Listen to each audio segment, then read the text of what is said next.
Hello guys, in this video I'm gonna show you how to fix Snapchat messages not sending. The first thing what you can do it is just simply you need to go up to your profile section and you need to tap on the settings bar on your right upper side. Then you need to scroll down and you need to get up for that section which says to clear cache.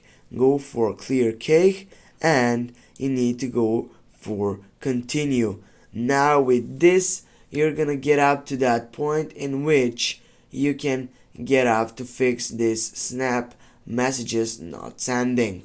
Also, if you don't have the option for clear all, because there is an option for clear all caches, you need to get up from your side to go to your settings, and then you need to go for applications, manage applications, and then on the search box you need to type for Snapchat, and you need to go right down on the third selection for clear data and select clear all data.